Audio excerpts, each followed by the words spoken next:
Season 2 wrapped things up rather nicely for us. There were very few questions that went unanswered by the credit roll, but the same can't be said for the ending in the novels.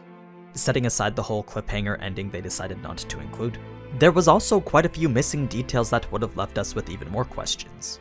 Stuff relating to the Echidna from the tomb and even the involvement of an unknown third party with the assassin organization. So let's finish up season 2 of cut content for ReZero and take a look at everything the finale didn't include from the novels. Let's begin. Episode 50, Offbeat Steps Under the Moonlight, covering the last 2 chapters of volume 15 of the light novel. Starting things off moments after the fight began, we learned that Elminia was only a fraction of the true potential dark magic has to offer. It apparently provides the greatest magical power out of any other element in the world. So Beatrice was going to showcase every bit of mastery her mother had taught her. Not only that, but because Subaru was now a spirit mage himself, he too could take part in the casting of dark magic as well. You see, a contracted spirit makes it so that the spirit mage no longer needs to rely on the mana within themselves. Instead, they become able to manipulate the mana within the air. That's why Subaru could influence the world around him even while having this broken gate. As for the mental image he came up with to help him do that, well, he pretty much imagined that he was loading a gun. He'd visualize himself creating these bullets of mana, then pull the trigger. Beatrice, on the other hand, didn't limit herself to only that.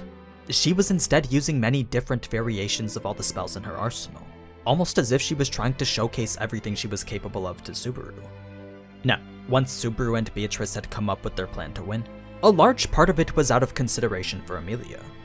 Because the biggest issue right now was finding the power to wipe out the rabbits all at once, Subaru knew that Amelia was thinking of sacrificing herself. It was pretty obvious that she was considering using a power she'd only ever used once before, one that would have ended with her becoming another statue of ice. Since this was a situation that Subaru wanted to avoid, he went on to tell Amelia to be a little more selfish.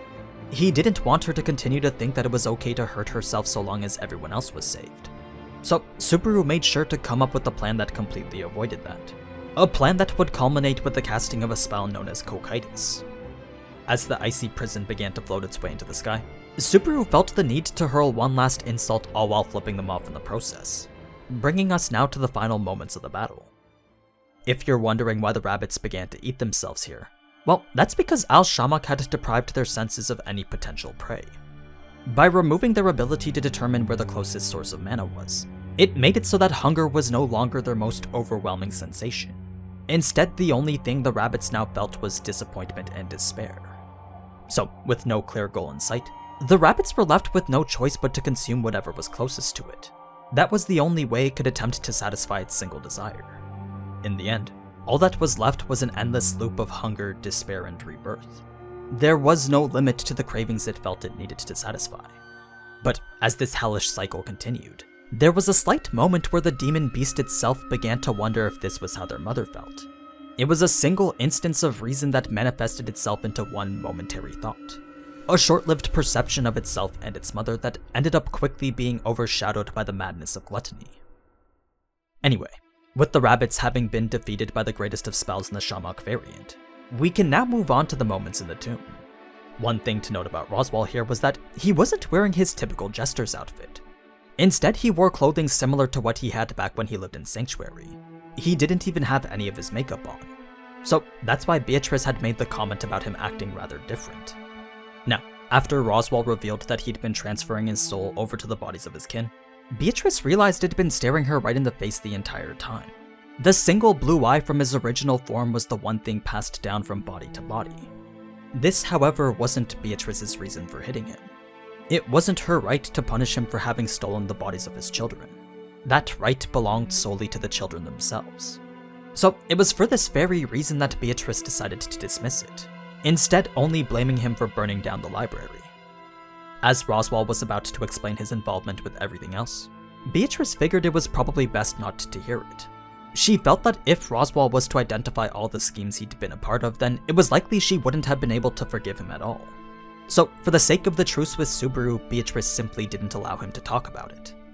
Now, if you're wondering why the witch in the tomb looked so different from the witch in the dream world, well, that was something first explained when Amelia saw her. The way she described it was that the woman in the tomb was only reminiscent of the witch she'd come to know personally. there was this very clear difference in age between the two of them. Whereas the Echidna from the trials looked to be in the latter half of her teenage years, this person looked to be at least in her mid-20s. If anything, she could probably pass as a relative or sibling, but she certainly wasn't the same Echidna she'd met before. At least not to her anyway. Moving on to Roswaal's trial in the cathedral. It turns out that Subaru never actually got to clearing up the whole baby incident. The way Amelia seemed so earnest in the way she was approaching it made dispelling the whole misconception something that needed to be done later. It wasn't something Subaru felt he could briefly explain. So he decided to leave it be until everything else was sorted out. As for this makeshift conference/punishment, Petadash and Frederica made sure to get their hits in as well. Frederica used her transformed fist to give him quite the punch, and the land dragon charged into him much like how she did to Garfield. So everyone got their turn when it came to giving Roswaal his punishment. Now, when Roswaal went on to talk about his oath sealed by a curse, there was an additional element to it that made it a bit more serious. Getting reduced to ashes wasn't the only punishment for breaking it, and that's because an oath like this was tied to the very person's soul. What this meant was that if Subaru or Roswaal had lost the bet and didn't follow through with what they promised, then their soul would have literally fallen into the void, likely making it impossible for either to come back again. Anyway, after Roswaal made his new oath and got called a piece of shit a couple more times, there was an entire scene with just Beatrice and Subaru after that didn't make it into the anime. Subaru was currently in the deepest parts of the tomb thinking everything over. He was sitting next to the coffin of the witch it belonged to. While that did give Beatrice strange ideas as to what Subaru could be up to, she told him she would keep secret whatever unspeakable hobbies he was into. An obvious misunderstanding on her part, but definitely a sign of their new level of intimacy. There was now this clear feeling of affection between the two of them.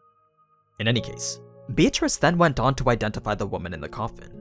Though she stated her name to be Echidna, she also confirmed that this wasn't the same Witch of Greed that he was familiar with. It made Subaru think that perhaps there were two different Echidnas. But unfortunately, that wasn't something Beatrice could either confirm or deny.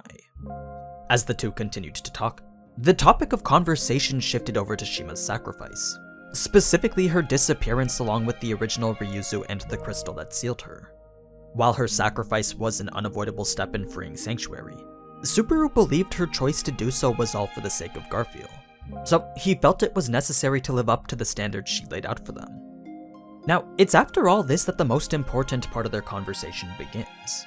There was quite a few things that Beatrice felt Subaru needed to know about being a spirit mage, especially since it was a byproduct of his accomplishments that he wasn't even expecting.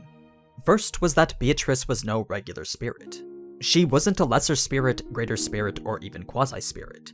No, as a spirit manually created from the actions of a witch, Beatrice was what's known as an artificial spirit. While this did mean that she had certain special powers, it also meant that she had certain flaws as well. The most prominent being that she monopolizes the person she makes a contract with. This wasn't because she wanted Subaru all to herself though. It was more so because the cost of keeping her as a spirit was simply just that high. Any spirit mage contracted with Beatrice would find their entire capacity filled up by only her. So that meant it was now impossible for Subaru to make contracts with any other spirits. As for her next flaw, well, that relates more to her capacity for mana. As it turns out, the frightening display of magic she'd put on while facing the rabbits was really only a one-time occurrence. Apparently it required every bit of mana she'd been storing over the past few centuries, and that was mana she only happened to obtain by stealing it in little amounts from people in the mansion.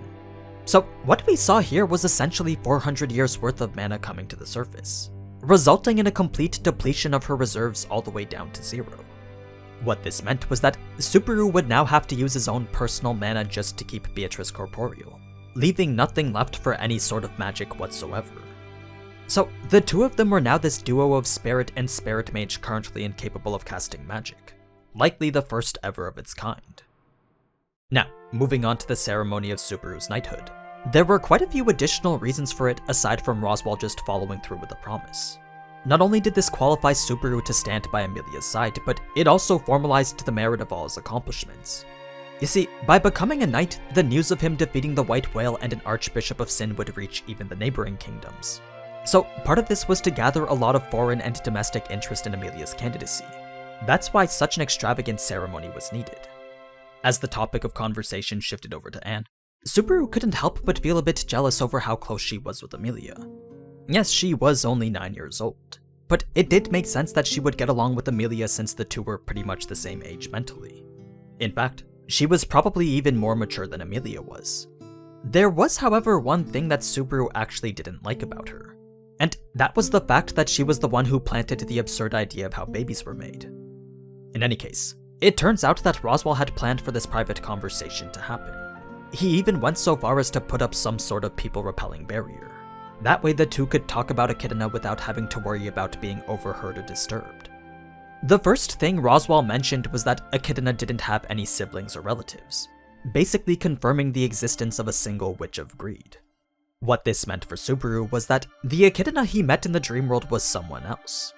I mean, with both Beatrice and Roswaal saying the exact same thing, there was no way he could deny that the witch he'd met was different. It was a revelation that just went to make everything that happened to him all the more confusing. That said, the witches he met were undeniably real. There was just no way to confirm whether the one who called herself Greed was an imposter or not. In any case, resurrecting the real Echidna remained Roswaal's objective. There may not currently be any known method for bringing her back to life, but the initial step of gathering her remains has already been completed. The next was now to have Amelia take the throne. So, if you look at it in terms of common goals, then Subaru being Roswaal's co-conspirator was something that really didn't change at all. In the end, Subaru had pretty much completed Roswaal's objectives just like how he expected him to. The only difference was the manner in which he did it. And that brings us to a very interesting line from the novels. You see, Roswaal had mentioned something about how Subaru's loss should have made him become a sage, a type of person who only wanted to protect the one most precious to him. That was apparently how Roswaal was planning on saving him. Although the statement itself was very vague, it did mark the second time that the title of Sage had been mentioned in the same context as Subaru, the first being from the encounter with all the witches. So it's pretty obvious that Roswaal or the witches seem to know something that Subaru doesn't. Regardless of what the true intent of these statements may be though, they really didn't matter anymore since this was a path that Subaru ultimately decided to reject. Instead, he was now following the path of the Fool, a path that Roswaal made sure to make clear he would never allow Subaru to compromise on. You see, if Subaru truly was going to save everyone without leaving a single person behind, then Roswaal was going to make sure that that's exactly what was going to happen. It's a sentiment that brings us to a line that was severely mistranslated in the anime. What Roswaal said here wasn't supposed to be in a context that referred to himself. Instead, it was more like a vow he was making to Subaru. One that states if Subaru was to lose a single person he'd chosen to protect, then Roswaal in response would proceed to kill everyone else, thus forcing Subaru to have to restart. Because Subaru was now the only person who could lead him to his goal, Roswaal wasn't going to accept any sort of compromise regarding the path he chose to follow. From here on out, it was either going to be all of them or none of them. There was no room for any more miscalculations in the way he does things. One wrong step and that would mean the death of everyone. Now, while that does sound a little bit threatening, it wasn't much of a problem so long as Subaru stayed true to who he was right now. It was just a little bit of extra pressure coming from the most powerful spellcaster in the world. Anyway, the final parts of their conversation came to reveal a hidden plan outside of the ones Roswaal had made. As it turns out, Elsa was supposed to be the only assassin hired to take part in the contract at the mansion. Not only that, but the contract itself was only supposed to target Beatrice. The Tome of Wisdom only mentioned liberating her, no one else. As we saw though, Elsa wasn't alone and her contract didn't target only Beatrice. So someone else had also planned for an attack on the mansion. Someone that wasn't Roswaal had hired the assassin organization as well. A clear indication that Subaru's troubles were only just beginning. In any case, the rest of the episode was pretty much the same. But there was one short addendum at the end of the novel leaving us on a pretty big cliffhanger. So if you don't want to know what that is, then feel free to click off the video now. If you're good to hear it, then let's shift settings to one of absolute darkness. A place from which the only things to be heard were the insects crawling and water droplets falling. As that sound became dwarfed by the light footsteps of a girl with pink hair, a single comment was then made about the integrity of a reactivation ritual. Nothing else was said until after the girl had made her way out of the cave. When she did, this girl, who was now gazing upon the real sun for the first time in what must have been centuries, found herself unamazed by what she thought was going to be a lot more magnificent. That said, She did find herself impressed by her own personal performance. The fact that her little trick had worked so well was something she couldn't help but compliment. Though it was with the assistance of a thing she truly despised, there was no denying that it did play a crucial role in lifting the barrier and recovering the magic crystal. So even if this so-called vessel didn't end up getting crushed by the trial, its help was still necessary in getting this girl out of Sanctuary. It was all a clever scheme that she alone had crafted. A plan that started ever since the one clone had broken the rules and stepped into the tomb.